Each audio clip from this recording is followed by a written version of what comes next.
Hello everyone, welcome to my YouTube channel called Twitter. So today we'll learn how to read and load the CSV files in PySpark. So this is our third video on PySpark and database series. So let's start. We'll see how to do these things and how to do this read and load activity and how to show the data frame and all. Okay.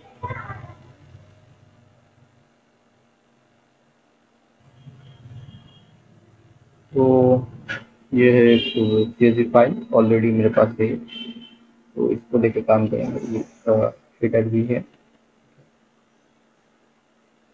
तो let's go to our database. Already हम लोग ये community platform use कर रहे हैं, तो ये था हम लोगों का पिछला वीडियो का, तो हम लोग किए थे डेटा फ्रेम को कैसे क्रिएट करना होता है, कैसे शुरू करना होता है, स्कीमा कैसे देखना होता है। तो that thing we have already seen in our early video।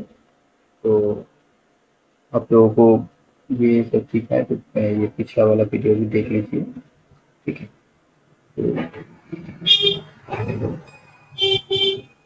now we'll create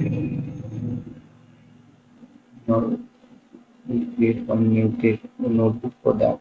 Okay, before that, let's upload the CSV file first. Need to go to the data, and after that create table।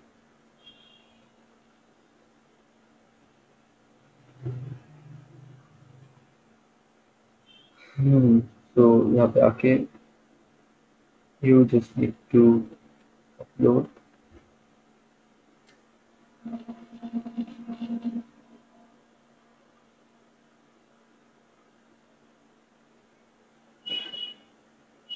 your CSV file here first।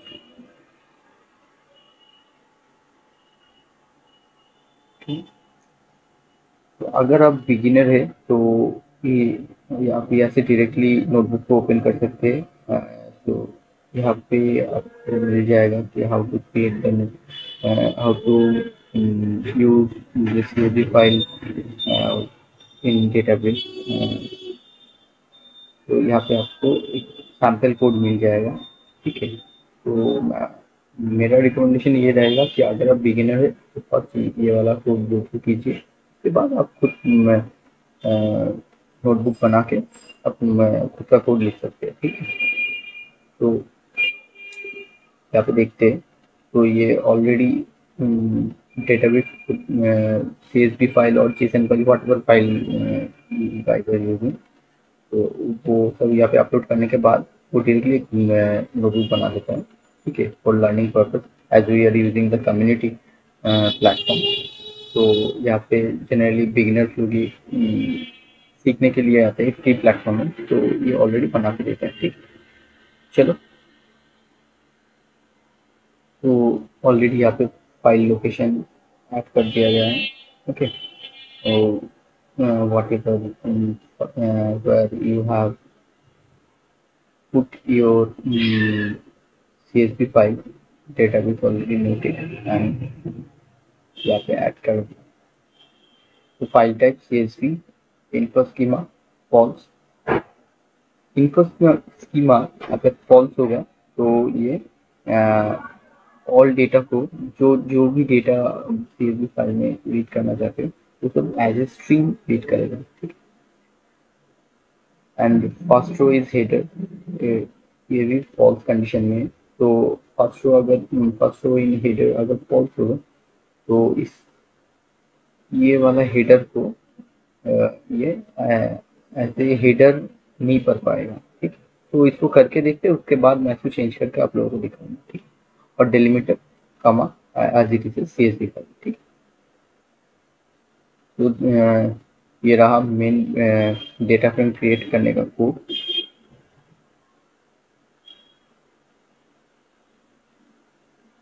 रहा main code, okay. So let's see,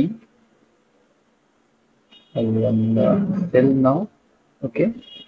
So before that we need to create the cluster because ये मेरा last जो cluster है already stop हो चुका है community server में। अगर 1 और 2 घंटा आप लोग काम नहीं किया क्लस्टर में तो क्लस्टर ऑटोमेटिकली स्टॉप हो जाएगा, ठीक है। As we have seen in our earlier video also. So let's create the cluster path.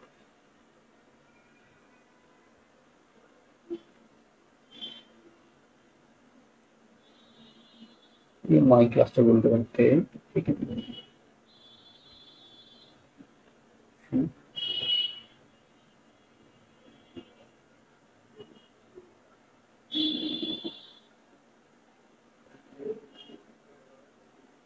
तो ये आ गया यहाँ पे,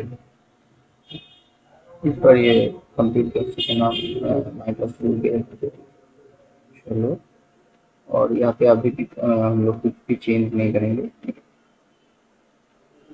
तो for community server purpose already database में ये फाउंडेशन करके रखा है कि 15.3 GB मेमोरी या 4 और 1 GB देगा, ठीक है। अगर आपको इंक्रीज करना होगा तो सब्सक्रिप्शन लेके करना पड़ेगा, ठीक है, वो चार्जेबल है। तो let's create the class now.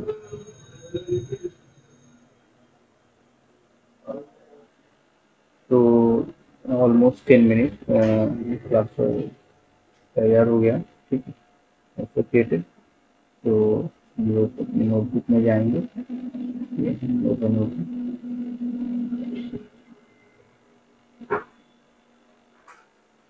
तो यहाँ पे कनेक्ट कर लेंगे अपने नया प्रोसेस को।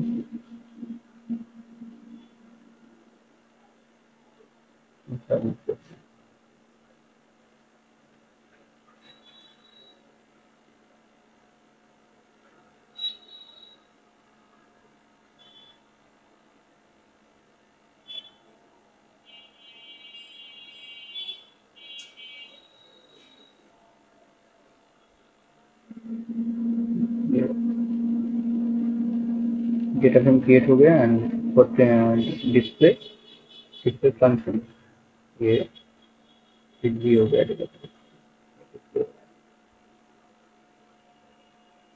तो यहाँ पे अभी देखो फर्स्ट रो इज थेटर,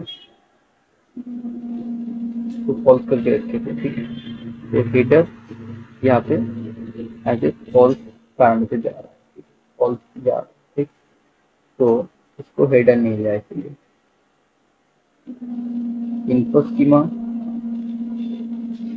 यहाँ पे फॉल्स जा रहा है, तो यहाँ पे देखेंगे स्कीमा कैसा आ रहा है।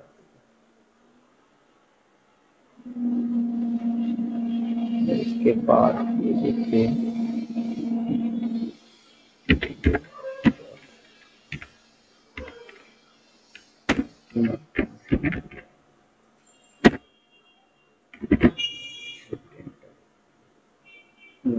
सब एज ए स्ट्रिंग आ रहा है। पहले इसको चेंज कर देंगे।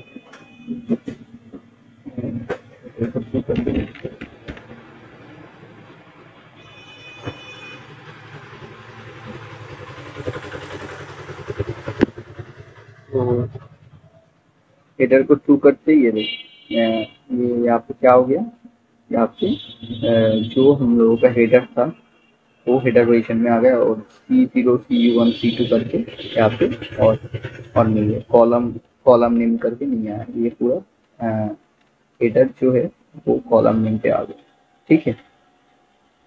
तो बेसिकली इनपुट स्कीमा हेडर को थ्रू करने से ये जो हेडर हम लोग का रहता है वो ऑटोमेटिकली कॉलम नेम पे आ जाता है, ठीक है। अगर इसको फॉल्स रखेंगे तो ये डेटाबेस अपना खुद का जो फॉर्मेट है वो फॉलो करेगा। Whatever data we have वो पूरा एज ए डेटा फ्रेम में ऐड हो जाएगा और ये खुद का कॉलम नेम ऐड कर देगा, C0 C1 C2 C3 करके, ठीक है। तो इसके बाद इनपुट स्कीमा को देखते हैं। अभी फिगर प्रिंट कर देखते हैं, स्कीमा प्रिंट करके देख लेते हैं क्या चेंज हुआ इसमें।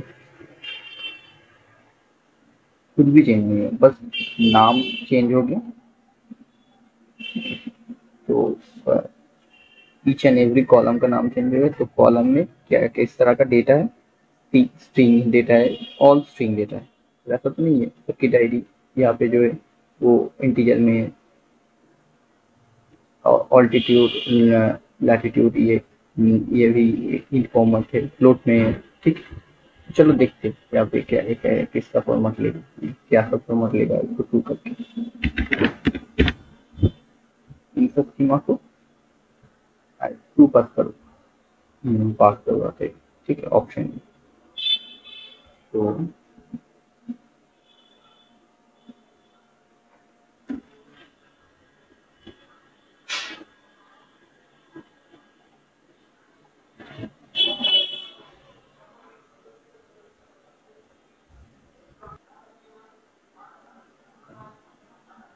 ये आ गया। ठीक है, तो यहाँ पे बस डेटा टाइप को हम अभी चेंज होगा। ठीक है, तो ये हेडर तो हम लोग टू पहले भी देख देख चुके हैं। तो अभी जाएंगे प्रिंट स्कीमा करेंगे। ठीक है, प्रिंट स्कीमा करके देखेंगे कि यहाँ पे क्या आ रहा है। अभी डेटा फॉर्मेट चेंज हो गया, सर्किट आईडी इंटीजर में आ गया, ये स्ट्रिंग में आ गया, इसके बाद नेम स्ट्रिंग, लोकेशन भी स्ट्रिंग, कंट्री भी स्ट्रिंग, लैटिट्यूड एंड लॉन्गिट्यूड ये डबल में आ गया। ठीक है, एंड ऑल्सो ऑल्टीट्यूड भी स्ट्रिंग में आ गया। ठीक है, तो ये था कैसे हम लोग एक CSV फाइल को रीड करेंगे। ठीक है, तो यहाँ पे और भी ऑप्शंस होता है, पर ये था हम लोगों का CSV रीड करने का मेन जो ऑप्शन। ठीक है, तो बेस्ड ऑन आवर रिक्वायरमेंट्स हम लोग और भी ऑप्शन यूज कर सकते हैं, वो मैं नेक्स्ट अपकमिंग वीडियोस में मैं दिखाऊंगा। ठीक है, कैसे यूज करना है ये सब मैं दिखाऊंगा नेक्स्ट हम लोग अपकमिंग वीडियो में बेस्ड ऑन द रिक्वायरमेंट्स। ठीक है, तो चलो इसके बाद देख लेते हैं। तो अभी हम लोगों का CSV फाइल में क्रिएट हो गया। तो इसको सीक्वल में रीड करने के लिए अभी क्या क्या करना पड़ेगा, हम लोग सीक्वल में रीड करने के लिए इसको ये तो पहले डेटा फ्रेम क्रिएट हो चुका है। ठीक है, तो इसको टेबल फॉर्मेट में लेके आना सीक्वल में रीड करने। तो इसके लिए क्रिएट और रिप्लेस टेम्पोररी व्यू। ठीक है, ये एक टेम्पोररी व्यू क्रिएट करेगा और एक टेबल क्रिएट करके देगा जिसका नाम होगा सर्किट CSV। तो यहाँ पे कुछ भी नाम रख सकते हैं आप, बस ये डिफॉल्ट नाम ये डेटाबेस चूज करके देता है। आप कुछ भी 1 बोल के भी रख सकते हैं और 2 बोल के भी रख सकते हैं, जो आपको मिले। ठीक है, तो यहाँ पे मैं CSV 1 भी कर।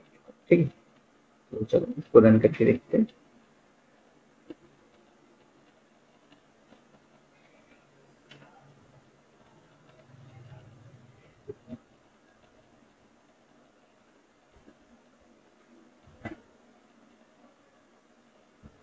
ये टेम्पररी व्यू क्रिएट हो गया क्लास में। तो अब इसको SQL क्वेरी से रन करके देखेंगे।